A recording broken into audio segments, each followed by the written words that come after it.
There are so many sports anime out there to watch, but it may be hard to choose which one to watch next. Today, I'm here to recommend to you one of my favorite sports anime, Run with the Wind. So today I'm going to give you 5 reasons that you should watch Run with the Wind today, like right now. Actually, no, but like soon. You should watch it soon, really, if you haven't already. So number 1, the very first reason is it's a sports anime. Sports anime I lovingly call the slice of life for shonen lovers because it gives us all of that fun, tournament, action-y, eventful, friendship over anything kind of storyline and plot.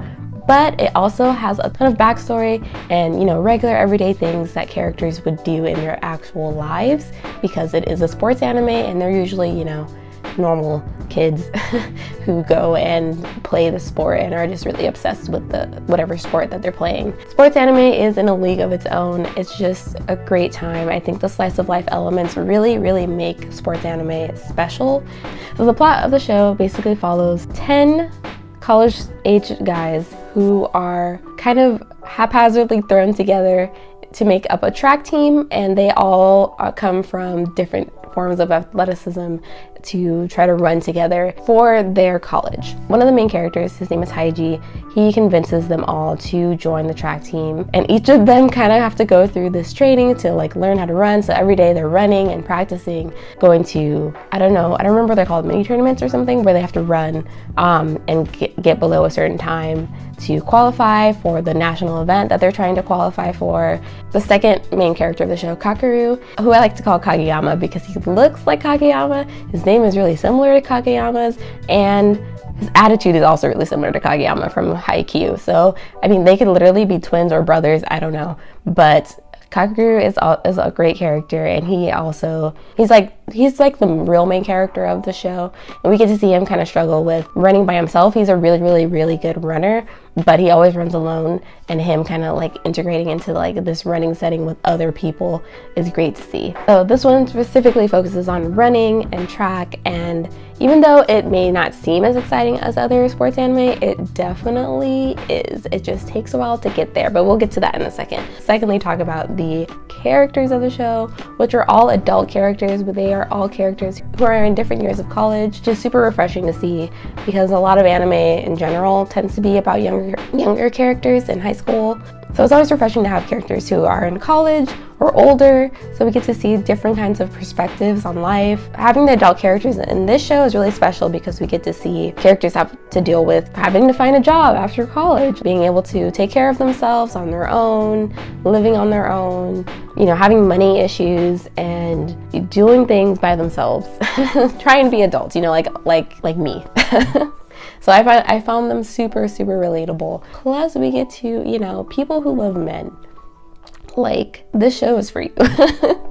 Because there's 10 different men on this show, and you can literally pick any one of them, and they're all really great. They each have their own specific personalities, backstories, and you get really invested into each of them, as well as they look really, really good. Some of them look really, really good because, they're runners, and, they all have different body types, and it's just great. I love that for me, specifically. Speaking of the characters, let's talk about how lovable they are. They are so awesome. There's 10, I keep saying this, but there's just so many, and I didn't realize that there's 10 on the show because their transitions between talking about each of the characters is really smooth. It doesn't make it feel overwhelming. They're also really well-rounded. There are characters that have really bad personality traits but are actually really nice, and vice versa, and you just really care for all of them. Some of my favorite characters are Prince. He cannot run to save his life at the beginning. He is just a dinosaur. He is a titan. He runs like a titan, and it's the greatest thing ever. Every time after they ran, he would just fall on the floor and I would fall out because he is so hilarious. All he wanted to do was get home and read his manga, and I just feel the same. I'm athletic, but I don't like to be athletic, if that makes sense. And all I like to do is just be at home and watch my anime and read my manga. So I identified with Prince so much, but he also just was a great character who went through a lot of growth. There's also Musa, who is our Black king on the show. He's an exchange student who ends up at the house, and I love his character because people may automatically assume that he's fast because, you know, he's a tall Black man, and people always assume that tall Black people are fast, or just Black people in general are fast or really athletic, and he is not. So it's great to see how he grew over time and that he was not placed at the level of other exchange students on the show, because there was other exchange students from other parts of Africa who were really, really fast and were put on the teams and would almost always win them, but he was not placed at that level. He was given his own like kind of agency to, like, you know, not be super athletic and be able to run at his own pace and be proud of his own growth. So he's great. Plus he is just the sweetest character on the show. Like, he is so sweet and adorable. I love him so much. He is not the super like buff, like scary Black man. He is so sweet and calm, and he really cares for all the other characters on the team, and it's just great. Besides that, I love them all, but they're all great.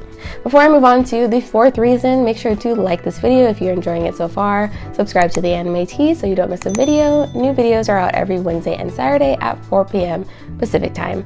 Let's move on to number 4, which is the slow burn. The slow burn of the series. Usually slow burn is associated with romance, you know, like a subtle buildup of a relationship. But in this case, I use slow burn to talk about the subtle buildup of the plot of the show. Usually sports anime is really, really intense, like I was saying, with like IQ and other sports anime. From even the bat, we get like a super energetic character who's trying to, you know, become the best at their sport. But in this one, we get a character who's actually running away from his past, and another character who's trying to bring him back into the thing that he's running away from. Not only that, we just get to see the subtle character growth of each and every character, each and every main character, each of those 10 boys throughout the 24 episodes of this show. Like, at first it may seem like really slow. There's things that they have to overcome individually and together, but it's not like a huge event or game or tournament or something like that they have to do together at the beginning. It's more a build up to a main event at the end. Over time, as you come to love the characters and understand where they're coming from and what their motivations and goals are, you get to see that all culminate at the end, and it is so incredibly satisfying to watch. Speaking of satisfying, the final reason I think that people should watch Run with the Wind is its satisfying ending. It is so awesome to see just the growth of the characters throughout the show. Not to spoil anything, but it's just seeing the characters go from where they started to where they ended up. Probably the best growth I've seen in anime in a while in terms of sports anime, but I'm not like, I still have more sports anime to watch. But to me, I thought it was just really, really sweet. It actually brought me tears in some parts because there were people there for some of the characters who weren't there before. They were like, you know, the way they were there for each other was really, really sweet to see, and it was so satisfying to watch. Lots of achievements, lots of hugs, lots of really, really sad moments or for things where just went totally left. But overall, the series is only 24 episodes and it's a 1 season. And for a 1 season, 24 episode series, they wrapped it up so well and put everything together so well. The way it ends, unfortunately, I don't believe that there's going to be a second season. But it doesn't need a second season in my opinion. I think it just was well done for what it was, and it did what it had to do, and it did it well, and you fall in love with each of the characters as you go along. This is me just gushing about Run with the Wind. If you like sports anime, or if you're just getting into sports anime, this is one that I would definitely recommend. Anyway, that's it for this video. Make sure to subscribe to the MET if you haven't already, and I will see you guys in the next one. Make sure to watch Run with the Wind and let me know who your favorite character is once you've watched it or if you've already seen it. Bye!